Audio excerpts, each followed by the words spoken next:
Hey everybody, and welcome back to Bros at the Board. I'm Mike, and I'll be your keeper this evening. Yo! I'm Ray. And that is the consummate level of professionalism you can expect from us here at Bros at the Board. Howdy folks. doody. I mean, okay, yeah. I know this sounds like a running gag because most of our intros are like this, Pretty but much this is always. never intentional. Pretty much always. We do have some housekeeping to talk about. I'll do my little piece first, and then I'll pass it over to Mike if Mike's got anything. Last episode we talked about how we had a little hiatus. We were gone for a little bit there in August, and we just want to thank everybody that is still listening, that's stuck on with us. You know, we see the numbers that we're pulling in from all different places around the world, which is kind of mind-blowing. There's plenty of people over in the US, which is where we're based, if you didn't know. But we got people in France listening, people in Australia, people in the UK, people in Guatemala, and people in Turkey, all downloading and listening and enjoying. So we just want to give a big thanks to you all, you know. Did we want to talk about the other thing? Did we decide that? No, that's secret. We're gonna save that. That's That's nice. secret. That's secret. We're gonna keep it's it not. secret, and then we're gonna keep it safe. Mike, do you want to plug any of our social media stuff again? Sure. I'm pretty sure we have a Twitter at BATB1. Yeah, BATB1. That's us. We're very active on there. Oh yeah. Wait. Do we? Why didn't we have just BATB? Because it's Beauty and the Beast Beauty and and the Beast, Disney. yeah. You know. Oh, right. Beauty and the Beast got that. I think BATB cast. Yeah. BATB cast 1 is us actually, not BATB 1. Right. My bad. Because BATB cast 1. The other one is the cast of Beauty and the Beast, the live action film with Emma Watson. Yes, and unfortunately we could not secure the rights to that just yet. So. Yeah, we're coming after you, Mousy. Is that it? Are we just on Twitter? I think we have a yeah, Gmail and then too, everything else kind of goes up through the YouTube channel that you two run. So I'll feel free to plug away. We definitely had social media for that, but it's probably easier to just follow either Nick or myself on any given thing, and our links are up there in the little banner on the YouTube page. And if you're not watching this podcast through that, if you're actually one of the people on Apple Podcasts or Spotify or any of the other podcatchers, you can find us at Manzari Bros Gaming on YouTube, where we do a whole lot of stuff, and this podcast also lives there. It does. Maybe rate us on Apple Podcasts and stuff. That'd probably be cool. Give us a rating. Share with your friends. And share it. That would also be cool. Yeah, bring some folks into the Bros at the Board family. You know, we're welcome to all members. Yeah. Mm-hmm. All right. We also have a Redbubble store. Oh now. yeah. There's a lot going on.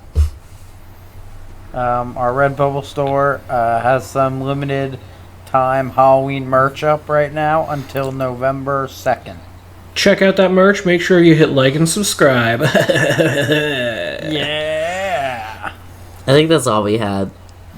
That is all we had. We reached the point of cringiness, and then we're bowing out. All right, folks, that was another Bros at the Board. It was a great time playing so tonight. many dice rolls, so many. Yeah. I can't believe I died. So last we left off, if I remind me here, because I'm pretty sure, everybody was in the hospital. You had just saved Mr. Brian from a fate potentially worse than... a miracle. Huh? We pulled off a real miracle. You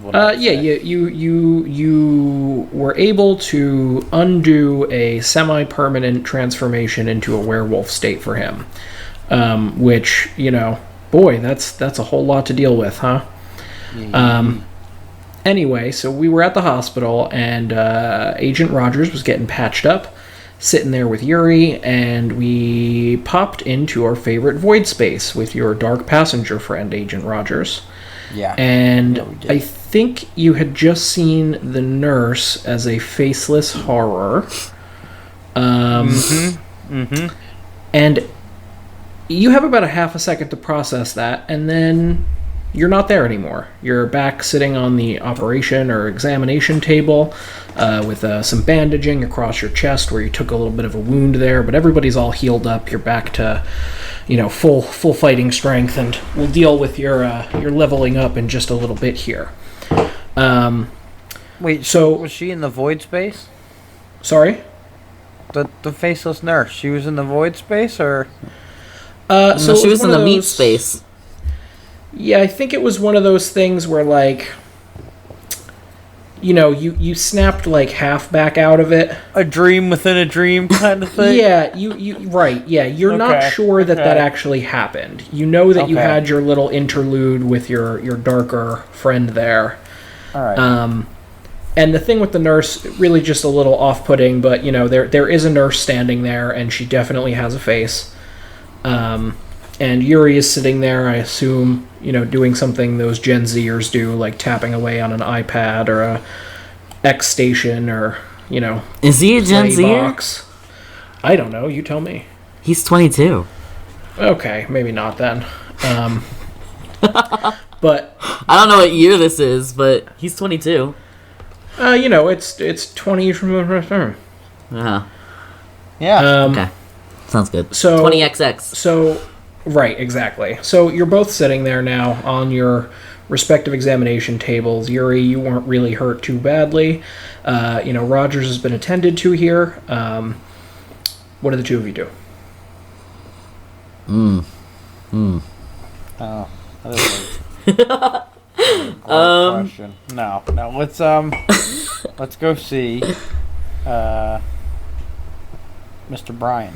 Right? Yeah, is he doing all right? Was that part of that whole exposition? The last that you heard, Mr. Brian was still in the ICU, and he was in critical enough condition that even you, government agents, were not yet allowed access to him. Is his family here? Did they get here? You could go try to find that out. Let's go check. They're not in this examination room that you've been sitting in. Let's go look for Heather. Yeah. All right. Let's go. Let's go try to find Catherine. Her mom. We like her. Let's go find you Heather. guys Let's go see how they're doing. You guys Michael. are killing me. Why? I Because hope we're we calling her forgot. Heather. Because Heather's not the name, and I'm trying to find in my notes here where her actual name was. Do we help him? Pretty What do I sure get? Paulina. What do I get? Paulina, Oh, okay. right? Yeah. It was Paulina. I was gonna try to so- bargain my. I was gonna try to blackmail you with your own NPC name. Yeah, I do have notes, contrary to popular belief. So you guys head over to the ICU waiting room, and you do indeed see a distraught-looking Mrs. Bryan. She is even worse than when you last saw her crying on the floor in her own kitchen. She seems, almost borderline catatonic, and you do see Paulina there, and she is steel-faced and is very clearly putting on a brave front to try and keep her mother maybe a little bit calmer. And when she sees you, she motions for the two of you to come over. Okay. Alrighty. Yeah. Okay. Yeah. I approach. All right. Hey. How you doing? I'm in character.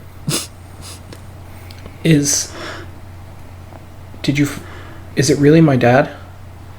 Oh. I mean, it's him. I haven't met your dad, so like, yes. We saw the video, Yeah, but like, sure.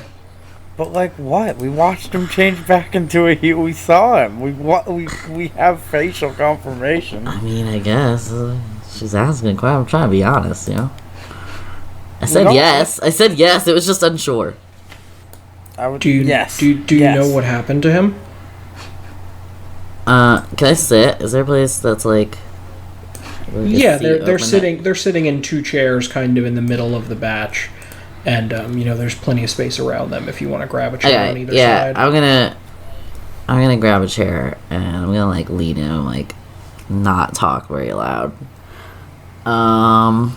Yeah, so that video you showed us was super helpful. Somebody took your dad, and I think the terminology we've been using so far is forced transformation to a werewolf-like creature. When you say that, the moment that you say werewolf-like creature, you because you're sitting there and you're looking Paulina in the eye, you see something that is probably imperceptible to Rogers. But the moment that you say those words, something changes within her. And I don't mean physically. She's not going to turn into a werewolf or anything right here in the middle of the waiting room. Sure. But that the words you just used have changed this young woman's life immeasurably. Okay. Just like everything else going on. Fair. That's a normal reaction, right? Yeah. Okay. Yeah. Right. Well, it's. Well, I think we've discussed this maybe once before. It is being a werewolf. It's like a genetic trait. Yes. I'm pretty sure that is. We said that there are two types. Yes. There is the genetic, kind of more intelligent werewolf, and then there is the werewolves who are turned, which typically have much less control over kind of their circumstances. Right. Okay. But it's not turned in the way that we saw this time. This time was like some ritual shit. Yeah, something. Usually there is not a giant magical crystal shoved into this is some weird ass shit. Werewolf. This is some weird ass shit. I guess I'm wondering, did they have some like latent bloodline? That was gonna be my next question. Maybe just ask werewolf in them that just made that possible, or was it all the crystal? So is Rogers asking Paulina this, or in your character voice? What? Are you asking me, the keeper, or are you asking a character in the world? I'm asking you. You don't know the answer to that question. That's why I'm asking you. You gotta do it in character. You do not have enough information as characters to draw that. Like, you don't know. You do not know. You can't just know it. You would have to ask her with your meat mouth. You don't know if Gerald Brian carries the gene. You don't know if he was changed the normal quote-unquote way, and then the crystal came in and did something else. It could have just been the crystal entirely. You do not have anywhere near enough information to settle that just yet. But his family might. How about the doctors? No, fuck the doctors. Hey, Paulina. Paulina. She looks at you. Heather, listen, Heather. Do you know if, like, this kind of transformation or anything abnormal runs in your family, or maybe if your dad was bit at one time or another? She kind of turns and looks at you, Rogers, and then turns and looks back at you, Yuri, and then turns back to you, Rogers, and says, I don't know. Mom and Dad have always been kind of weird about, like, the family history, but they never sat me down and told me the coming-of-age werewolf story, if that's what you're asking. Sure, yeah, that's fair. Is there anyone you know that you could ask? I mean, like, it's no rush job, but, like, it would put me at ease to know a little bit more about this. If there's like an aunt or like a grandpa or something you can reach out to. She shakes her head and says, "No, that's the thing. The only part of my family that I really know is my mom and my dad. my grandparents died before I was born on both sides, and both of my parents were single children. I don't really have any kind of extended family like that. Okay. The person I would ask would be my dad or my mom, and, as you can see, Mom is not exactly in a talking kind of mood. How are you doing, though? Like, personally? Like, how are you holding up? Kiddo. Ugh. She's like a year younger than me, isn't she? Yeah, or a couple years maybe. Yeah. She looks at you and she narrows her eyes as you say kiddo. I hated it as it came out of my mouth. And she says, well, my dad is on death's door, my mom is a walking zombie, and according to you guys, I don't know, I might start growing fur the next time that the moon comes out, so, well, I'm really having a little bit of a week here. You got anything, Rogers? You got like old man candy somewhere in your coat or something you can give her? I will have the police arrest you if you try to give her some bad candy. If he tries to hand her like a lozenge. She's a couple years younger than Yuri. She's 20. Why are we arresting Roger? I don't know, just because the SWAT team will come bursting through the ceiling. I'm just letting you know. Roger reaches into his coat pocket. Oh no. And he pulls out. You hear footsteps on the roof. He pulls out. You hear the crackle of radio static on the other side of the waiting room door. You feeling lucky, Mike? Are you? He pulls out a nice big bottle of soda. The maintenance man Coke continues his work on the air conditioning, and the security passes by in the hallway outside the door. Oh my god. Drink this. It'll make you feel better. She takes the soda from you. As she goes to crack it and take a sip, the doors to the actual wing of the ICU power open, because they are powered doors, and a team of very tired and maybe haggard looking doctors and nurses come out, and the doctor in front goes, Helen Brian. And at that, Paulina's mother kind of perks up, comes out of her shock a little bit, and gets up and runs over, her daughter close behind. You can hear the doctors talking to them, and they say, we're not entirely sure, what the extent of the damage is going to be long term. Lots of damage to his bones and his muscular tissue, especially in his arms and his legs. It's frankly, it's really not like anything we've seen. But we were able to repair the major internal damage for the most part, and we're going to have to be careful, but we're pretty optimistic that he's going to pull through. And at that, Helen almost falls to the floor. She collapses just into a sobbing mess, and a couple of the nurses rush over to kind of catch her and help her. And Paulina takes a step back, and you can see she just takes a deep breath, and it kind of shudders as it comes out of her. And then she crouches down and puts a comforting hand on her mother's back. I think, out of character, Mike, is it safe to assume that, the police were notified when we brought this man in with a gaping hole in his chest? Yes, they were. You spoke to a couple of officers after, or while you were being attended to, for your own wounds, Rogers. And they, gave you some reports and stuff that you guys have to fill out, but because you're federal agents, they're not asking too many questions.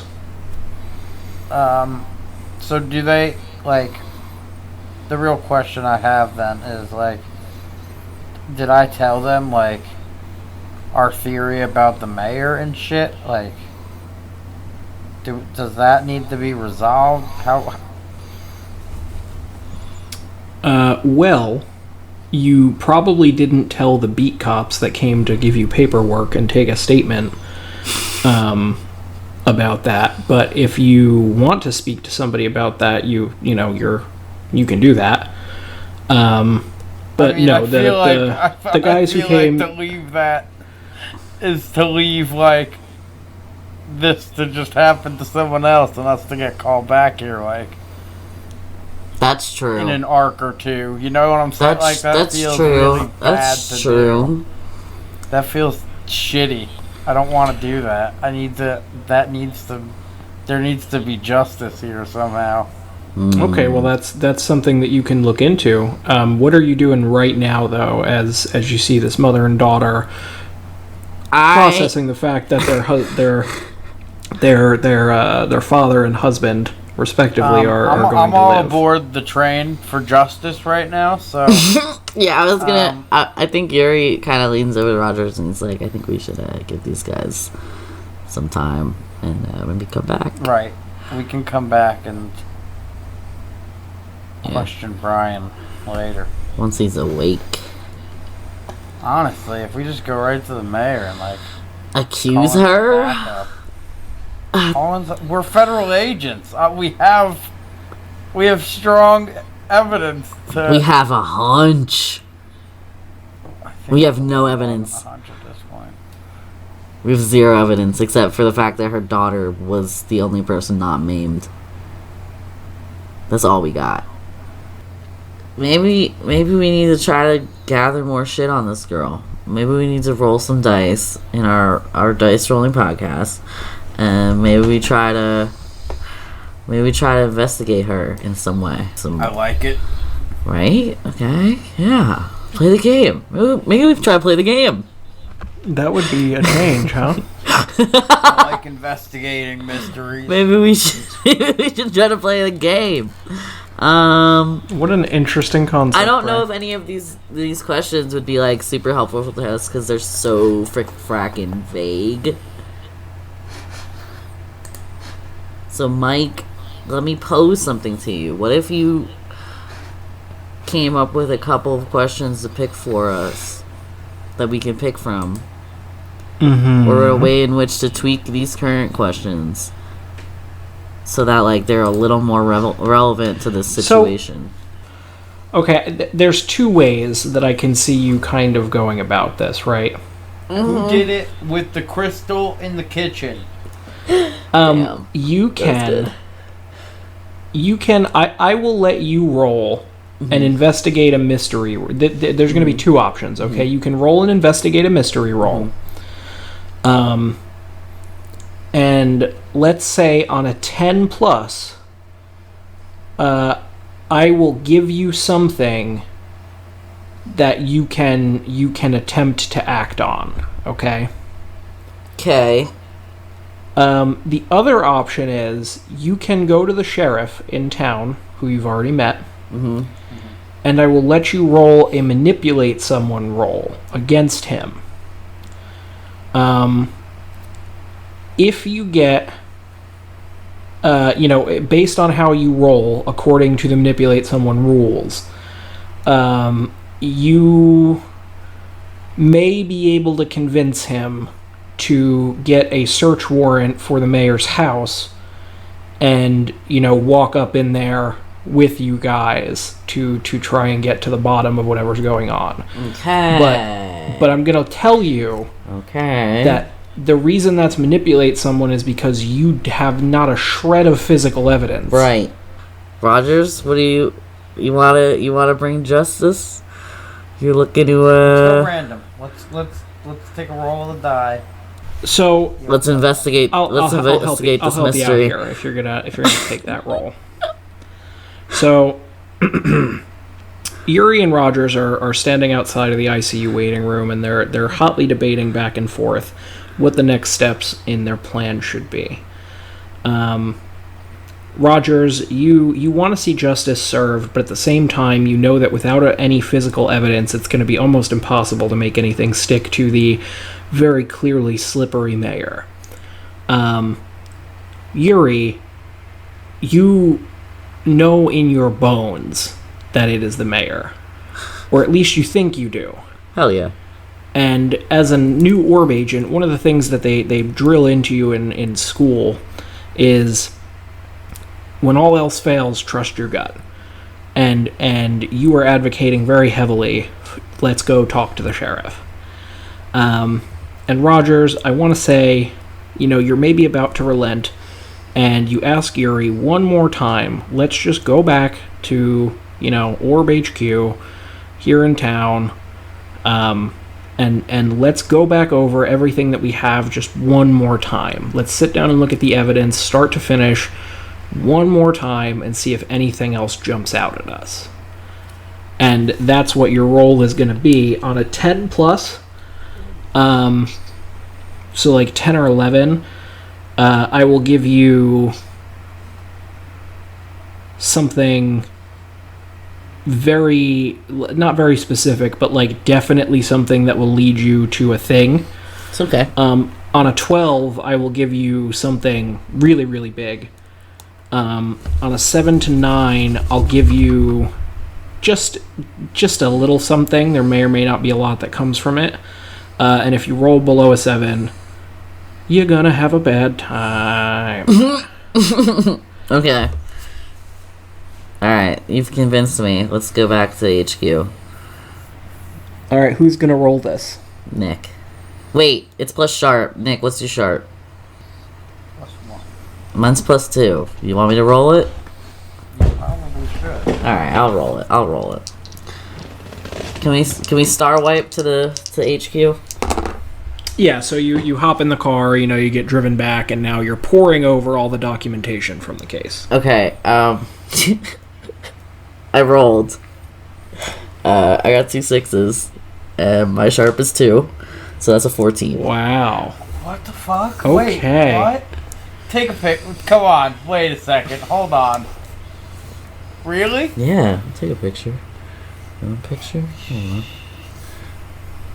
Wow, the first accusation of dice fudging, and it didn't even come from me.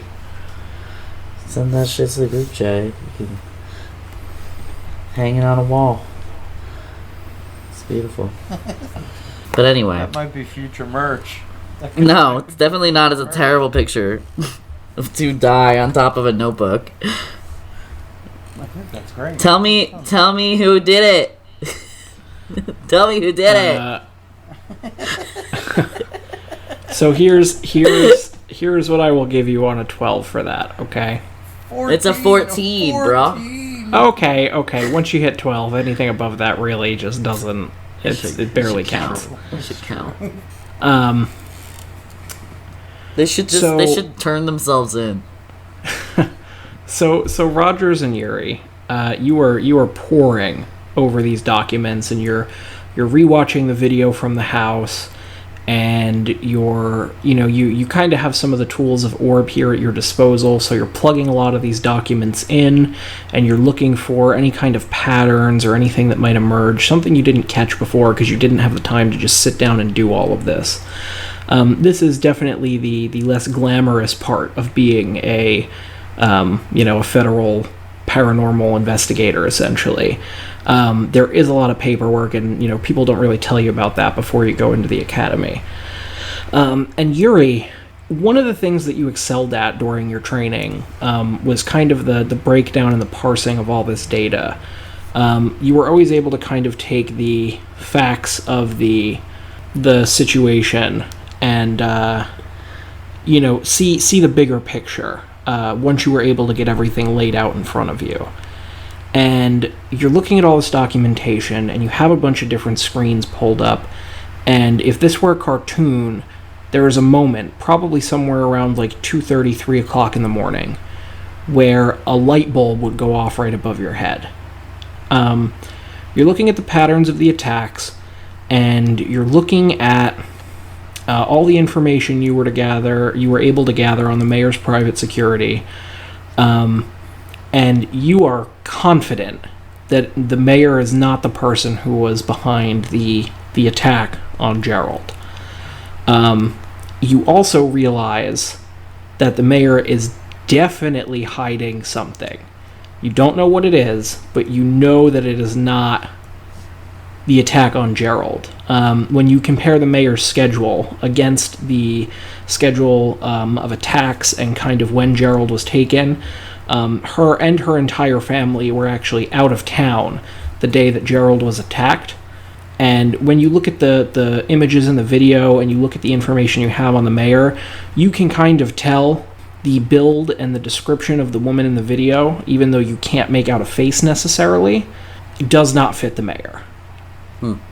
Okay. It is definitely a different figure on the video. But the mayor has the private security for a reason, and you are maybe going to have a little bit of a tough time finding out what that is unless you go there directly. Yeah, but like if she's not the big bad, do we care? Do we care what she's hiding? I share this with Rogers. She's a red herring. We were wrong. It's not her. It doesn't match up. Schedules don't match up. She wasn't in town. It can't be her. I'll be honest. I wanted it to be her. It can't be her. She's hiding something. So I mean, we could look into that, but it's not this. Well, out of character, he said he was going to give us something to act on, and what he's giving us is to further investigate her, even though we know it wasn't her specifically. So I guess, or whatever she's hiding, right, has to be that. It's connected in some way, maybe, but it wasn't her. We can't pin it on her. I don't know if we're gonna get the neat little bow wrap up that we wanted on this thing. I mean, what else? We gotta wait around in this hodunk town till Brian's wakes up anyway, right? Brian. There's Brian. No S. Maybe Gerald Brian. Maybe I want to call him Brian's. Till Gerald wakes. Brian Sama. Let's go. Come on, where's Bill? I miss Bill. So you both get some sleep because you know the mayor's not going anywhere. She'll be there in the morning. And you get up, you have yourself a nice little breakfast, courtesy of the cafeteria here at the ORB HQ. You head upstairs. Is there a waffle machine? Do you want there to be a waffle machine? I do, yeah. There is indeed a waffle machine. Now hold on. Go ahead and roll Act Under Pressure for me. Okay. What is that plus? Cool. That's my old stat, right? Yes. Yeah, I rolled a 5, -1, so that's 4. So you go to use the waffle maker, and you get the batter all over the place. It really, it comes out more like just kind of clumps than anything you really want to eat. Okay. And it's so embarrassing, and everybody looks at you and is like, just kind of snickering. Yeah, I mean, that tracks. I think he was excited about the waffle machine because he's definitely never had one, like, growing up. So he has no idea how to use it. Maybe next time. Yeah, maybe next time. Wait, no, I'm rolling to help someone. I don't think we need to spend this much time on the waffle machine. Stop it. We're like 50 minutes into the recording. We don't need to keep going with this waffle machine bit. That's a 10. Okay, that would still only bring Yuri up to a 5. Yeah, that's still a fail. Yeah, that's okay. It's alright. You try to give me dad advice as I'm fucking it up, but like you come over and you try to help him, and actually somehow you make it worse because he's definitely nervous with like you're now burning the batter. Yeah. So you guys get upstairs, and Bill, your trusty chauffeur, is waiting there with the car, and he says, "Heading back to home base now." Nah. I wish, man. Nah. We gotta go talk to. I don't know what her name was. The mayor. Ah, okay. Will do. Do you remember what her name was, Bill? In your infinite wisdom. Of course I do. You're talking about Mayor Brenda Lewis. Oh yeah, awesome. Lewis, yes. Everyone in this town has first names for last names. What the fuck is up with that? Let's go to the Lewis house. The town with too many names. So you hop in the car and you roll up to the Lewis residence, and once again, the gates at the bottom of the drive are closed, and there is a security guard waiting in the little booth. Ugh. This shit. That's what I'm saying. Hello? Hi? Yeah, like flashman badge or something. Yeah, flash our badges. Look real cool. As you start to try and speak and raise your badge, the security guard actually doesn't even look up from the panel in the booth, and he says, "She's expecting you," and hits the button, and the gates part. What? Cool. Let's go. We're going right up to the front door. So Bill pulls you down the long, winding pathway, and you see the glorious Lewis home, and he pulls you right up under the kind of the overhang in the front there that all rich people have, with, you know, big fancy columns, and it's very ornate and probably cost more than your yearly salaries combined. And you both hop out of the car, and as you start to walk towards the front door, Mayor Lewis steps out and closes the door behind her, and she stands patiently waiting on the top of her front steps for you. Morning. Good morning, Mayor. I assumed you'd be back. That was a pretty goddamn good assumption. Yeah, how'd you arrive at that one? Well, of course I got a phone call when you found one of my town's citizens with a giant hole in his chest in the middle of the woods, who had been missing for weeks and weeks and weeks. Roger actively rolled his eyes and lit a stogie. Oh boy. And I assumed you would have some more questions for me. Yeah, certainly we do. You mind if we come in? No, thank you. No, you want we can talk right here. Right outside. Okay. Awesome. I mean, I'm probably gonna have to roll to manipulate somebody to get her to tell me like anything, right? It's probably what do you want? What is it you want to know, Agent? What do I want to know? Are you curious if I knew Gerald was a werewolf? I mean, did you? That's an odd thing to offer.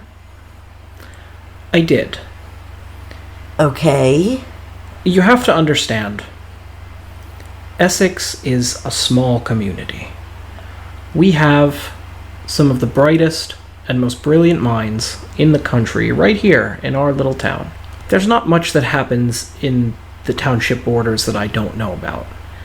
And even as I publicly am very clear that we do not have an issue or even really a presence of any supernaturals in this town, I'm not an idiot either.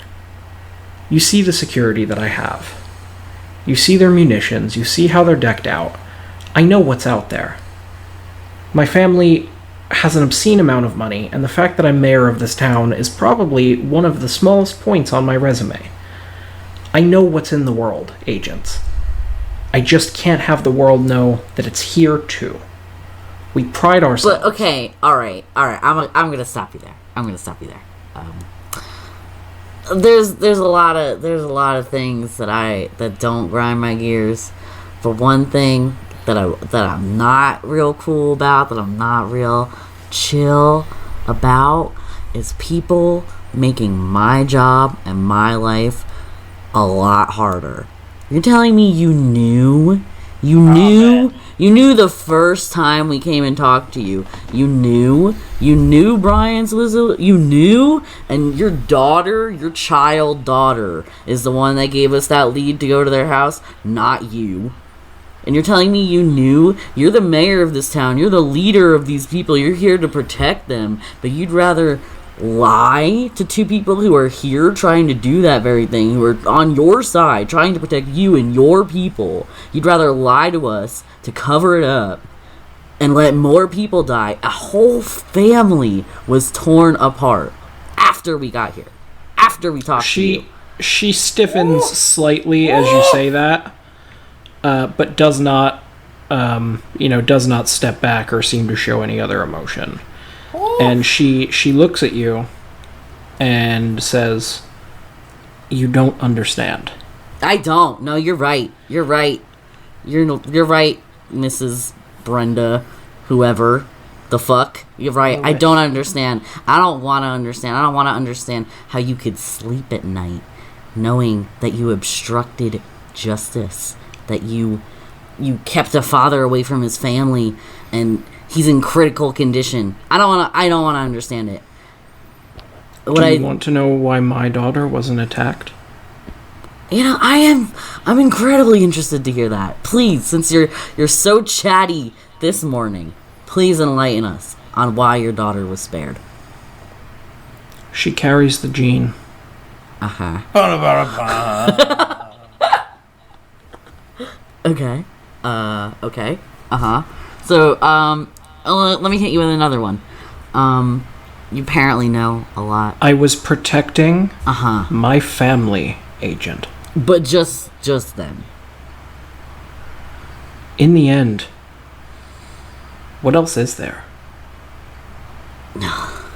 If you have any more questions, feel free to reach out to me or my attorneys, but I will take your calls directly, as long as you don't threaten my life or anything crazy like that. No, but now, I will be filing. There's gotta be some agents, kind of report I could file against you for obstructing your job. Like, there's gotta be something. You will be hearing from us. Sure, see how that goes. And she turns around and walks back inside, and you hear several locks close on the door. I spit at her doorstep. I spit on it. A turret drops down from the ceiling. I'm kidding. Roll for initiative. Holy shit. What? Rogers looks impressed and says to him, "Kid, that was the most impressive shit I think I've seen in maybe 10 plus years." And Rogers, just for a moment, something in the back of your mind lets you know that somewhere in the dark, a white smile flashes. Yucky. Alright, well, thanks, Sensei, I guess. Can we go? You see, when you turn around to look back at the car, you see that Bill has very quietly stepped out of the vehicle and closed the door, somehow without you hearing him. Mm-hmm. And you're not 100% sure, but you're pretty sure he has the shotgun that he keeps in the vehicle, just below where you would be able to see it from the side of the car you're on. Hey, Bill. What's going on, buddy? Bill, what's going on, bud? Oh, well, I wasn't sure how the mayor was going to react to you showing up here on our front door, so I just wanted to be there to back you guys up if something happened. Thanks, I appreciate that. Hey, Bill, I'm gonna take some drastic action here and ask you for a little help with something. Oh boy. What's that, Rajo? Rajo's not a thing. I kind of want to feel like more of a part of the team. Oh. I'm trying to think of cool nicknames for you guys. Yeah. You feel like... what's mine? I don't know yet. You want to see if you can kick down this front door? I'm pretty sure even for federal agents, that would be considered breaking and entering without a warrant. Yeah. I think we need to, pass this off to somebody else and tell them to, I don't know, serve her some papers or something. I don't think we can arrest her, because I don't think we were, wearing a wire during that conversation, but, we gotta, pull her in to, talk to our lawyers or some shit. I don't know how ORB works. Reaches into his jacket and pulls out a nice, big recording device. You don't just have a recording device, man. It was just a callback to the joke earlier. It's just that. I gotcha. Oh, yeah, I It didn't take 20 minutes this time, so I didn't understand it as a callback. Yeah. You know what they say about comedy? It's all about the No, don't do it. Timing. Don't do it. I hate you guys. I hate you both. Is I'm gonna- Brian awake? Is Mr. Brian awake? Yeah, Singular Brian. Yeah. So actually, wrap when you this bitch up. when you get back into the car, you check your cell phone and you see that Rogers, you actually have a message from Paulina. Because if you'll remember, Keller. She I saved in his believe, phone as Keller. made her In your my ally. phone. That my was phone, Rogers, you right? know damn well, it's not Paulina. Okay, but that was you, right? Yes. Rogers, you made her your ally. Yeah, it was Yes. him. So you see a message from Keller, and it says, "Dad awake, not sure how long." Okay, let's hit it. And Bill burns out of the mayor's driveway doing sick Tokyo yes. drift moves all the way back down the drive. Yes.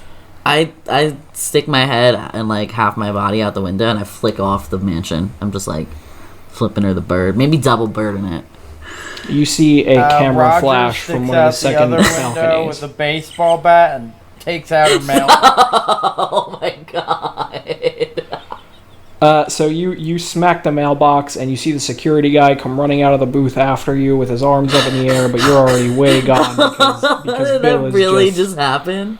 Bill is just ripping it right now. Yeah. Bill is hauling ass to the hospital. Shit. You'll hear from our lawyers.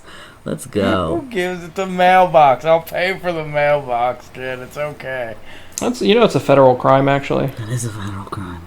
It's okay. Shh. Shh. We'll deal with it when we get above the back to law. Orb. Anyway. We're definitely We are the not. law. Did you just say we are the law? We are the law. Boy, that's a dangerous thing to think, huh? We're part of the We're law. the paranormal law. Yeah. So you guys roll up to the hospital and you hurry inside. Up to the ICU, where after a brief exchange with the nurse and you flashing your badges and her taking a second to actually read them, she buzzes you through to the actual rooms and you get to Mr. Brian's room. And you see that his loving wife and daughter are sat there by his bedside, and as she sees you coming, Paulina grabs her mother by the arm and says, "Come on, let's go get a drink. We'll come back in a few minutes." And her mother just kind of nods absently, and they walk out the hallway and start heading down towards vending machines as you two approach the room. Heather's a good ally. Let me tell you what. We like Heather. Alright, let's go in the room. You go in the room, and Mr. Brian is currently laid in his hospital bed. You see that his entire torso is he's basically in almost a full body cast. And he has all kinds of tubes and wires and things feeding into him, but his airway is unobscured, so he can talk to you. And he kind of turns his head a little bit as you come in, and he says, "Are you two the ones that found me out in the woods?" You can say that, yeah. What the fuck did they do to me? Oh. We were gonna ask you that. Do you remember who they are? The last thing I remember, I was sitting at my kitchen table doing the year-end tax bills. Next thing I know, it's like there's a hurricane happening right behind me. And then I woke up with a big hole in my chest. So you don't remember like a makeout session or anything like that? No. Oh. Damn. Okay, here's maybe a bit of a more loaded question. Off the record, of course. Are you having any extramarital affairs that you remember? What the fuck kind of question? No, I'm not. I love my wife. Okay. Alright, so Do I have, like, a copy of the tape, like, on my phone or something? That'd probably be, like, the most convenient way to get through this conversation. Yeah, sure, you can have a backup on you. Cool, yeah. I take out my phone, and I'm like, I want to show you something. I'm just gonna show you it. You'll be able to deduce what it is. You know what your own house looks like. And play it for him. And why don't you just recap the events of that tape for the listeners? Okay, we're interior. Brian's home in the kitchen. He's sitting at the table. I think there's a woman sitting with him at the table, and he's doing some stuff. He's looking over some stuff. She approaches him. They make out, and then there's like a giant flash of light, and they're both gone. And it's like nothing was there and nothing happened. Our DM was damaged by how good my exposition was. So you show this tape to Mr. Brian, and he looks at it, and he genuinely looks bewildered at what you're seeing on the tape. And as you're watching it, you actually notice that some stuff seems a little off.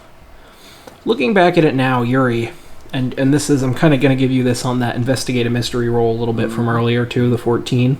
You've spent so much time poring over the documents and the tapes and the photos and the layouts of the house and the blueprints.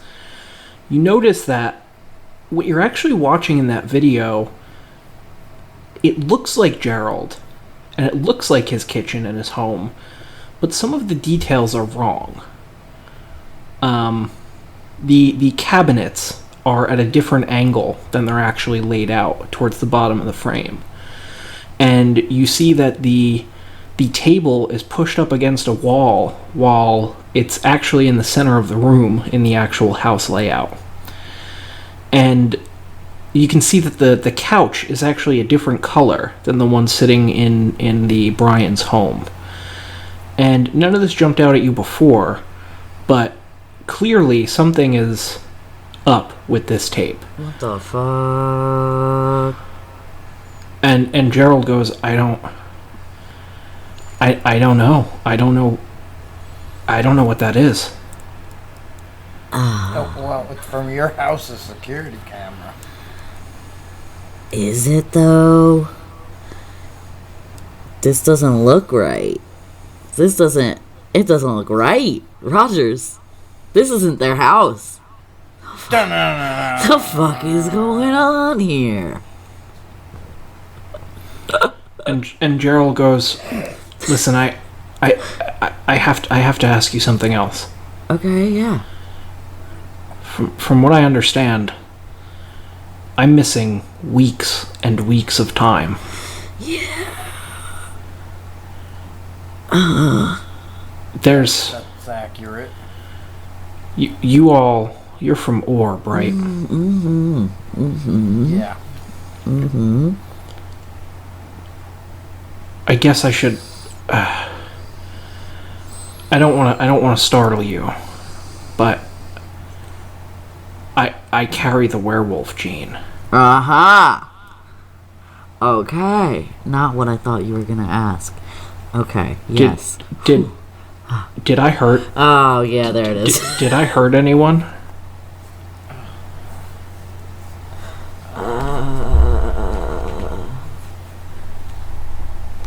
Listen, what I'm gonna say is gonna be hard,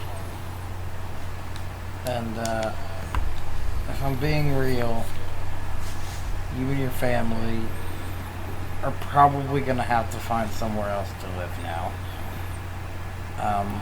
We can help with that, obviously, but you did, but no one blames you. Some of the machines attached to Gerald start to beep a little faster. Gerald, please just keep in mind and relax now. That whatever was done is not your fault. Mm-hmm. I'm nodding. And whoever did this, I promise you, just like I promised Heather, that we will get to the bottom of it. And unmask this villain. And as you say that, Gerald's eyes roll back in his head, and the machines are beeping rapidly now. Ruh-roh. And a team of nurses and doctors comes rushing in, and they clear you out of the room. They send you back out into the hallway. Okay. They need to do everything they can to try and get him stabilized. Oh god, we just killed Gerald.